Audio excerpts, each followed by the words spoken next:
الهيدروجين الأخضر، شو هي استخداماته وشو هي أهميته وشو مفهوم الهيدروجين الأخضر وشو تأثيره على البلد المستثمر، والأهم من هذا كله ليش كل القارات عم تسابق بعضها على إنتاج الهيدروجين الأخضر. لا تصفون فيها، هلأ بنحكيها. بهذا الفيديو رح نحكي عن كل هالمواضيع بالتفصيل. مرحبا اهلا وسهلا فيكم من جديد بفيديو بتكلم عن مشروع رح يحول العالم لقطب من الطاقة النظيفة، وهو مشروع إنتاج الهيدروجين الأخضر.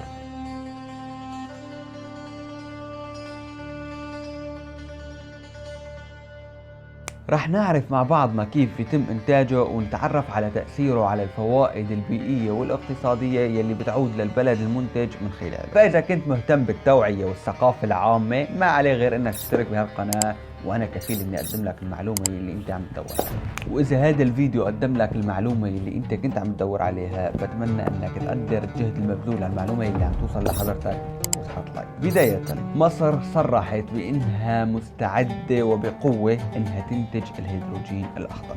هاي المعلومة من تصريح السيسي في مؤتمر المناخ. أعلن بمؤتمر المناخ إنه مصر حاليا جاهزة وعندها خطة قوية لحتى تكون مركز عالمي لإنتاج الهيدروجين.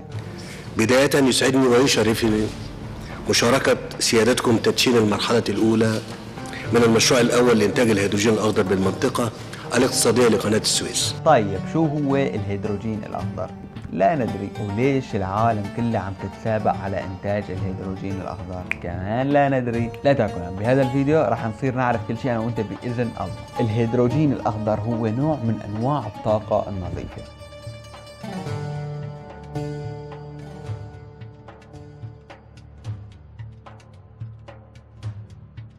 وبالقريب العاجل رح يحل محل الغاز والبنزين كوقود للسيارات.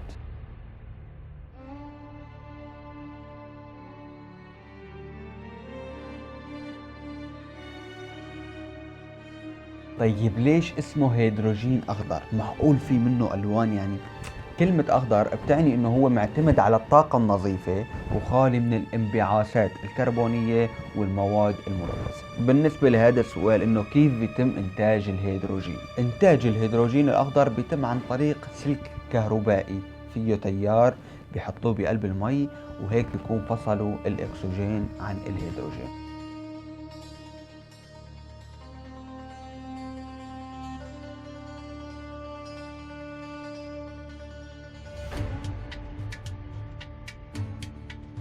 هاي العملية اسمها تحليل كهربائي بيستخلصوا منها الهيدروجين. لحد هلا نحن عارفانين شو هو الهيدروجين وكيف بيستخلصوه او كيف ينتجوه. هلا بقى في سؤال بيقول انه شو الاستفادة من انتاجه؟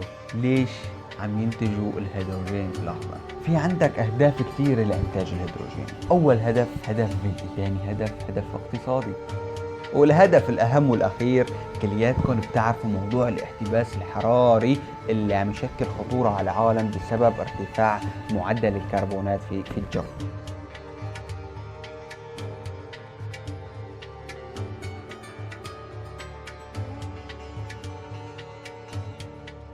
فمشان هيك العالم كله عم يدور على حل إجباري لتنظيف البيئة، لأنه الاحتباس الحراري موضوع خطير جدا وبيهدد بارتفاع منسوب المحيطات وغرق مدن بأكملها.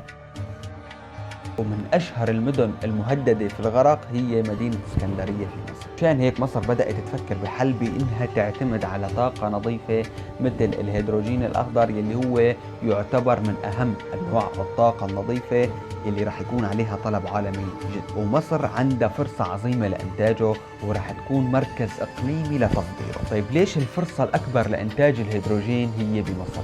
لأنه إنتاج الهيدروجين بيعتمد على مصادر طاقة متجددة، وهذا الشيء متوفر كتير في مصر.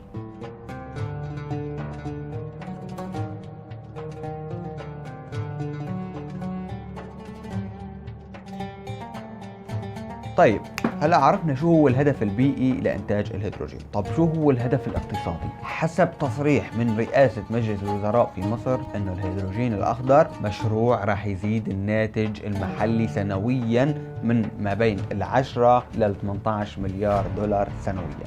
وفي إطار الاستفادة من ثروات مصر الطبيعية وبخاصة مصادر الطاقة المتجددة فقد تم في عام 2016 اعتماد استراتيجية الطاقة المتكاملة. وراح تكون مصر مستحوذة على 8% من سوق الهيدروجين الأخضر في العالم. وكمان مشروع إنتاج الهيدروجين الأخضر راح يوفر أكثر من 100,000 فرصة عمل للشعب المصري. بالإضافة إنه الهيدروجين الأخضر راح يساعد الدولة على تخفيف استهلاك البترول، وهذا الشيء راح يخفف من فاتورة استيراد البترول من الدول الأخرى. هي كلها مكاسب بيئية واقتصادية من إنتاج الهيدروجين الأخضر. طيب هذا شيء عظيم كتير وكلام جميل جدا على قولة المصريين. طيب مين اللي اخترع الكلام ده؟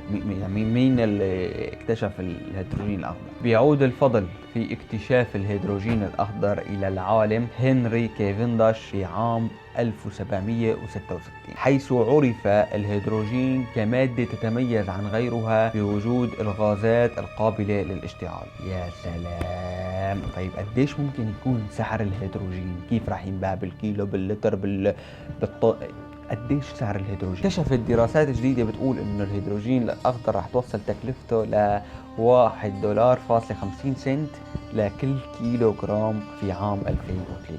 في عام 2030 راح يكون سعر كيلو جرام للهيدروجين الاخضر 1.50 سنت، يعني $1.50. يا الله قديش في اسئله كثيره بتخص الموضوع هذا. يعني كل ما اخلص من سؤال بيخطر على بالي سؤال تاني. هلا اجى على بالي سؤال انه هل الهيدروجين مهم للحياه؟ يعني ضروري وجود الاكسجين في الحياه؟ يعني لو ما في شيء اسمه هيدروجين راح يكون في شيء اسمه حياه؟ نعم يا صاحبي، سؤال مهم جدا. وجود الهيدروجين في الحياه ضروري جدا. يعني الهيدروجين هو موجود بكل الجزئيات في الكائنات الحيه تقريبا. ومصدر هالمعلومة بيعود للجمعية الملكية للكيمياء. يعني عنصر الهيدروجين حتى موجود في النجوم وبيعزز الطاقة الضوئية للكون. بيعزز الكون بالطاقة من خلال تفاعله مع البروتون، والبروتون هو اشرح لكم على البروتون هلا والله صار شيء بوجع الراس اقسم بالله.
خلص لهون بيكون انتهى الفيديو اخواتي. اتمنى يكون فهمتوا شيء، واشوفكم على غير فيديو قادم. السلام عليكم ورحمة الله وبركاته.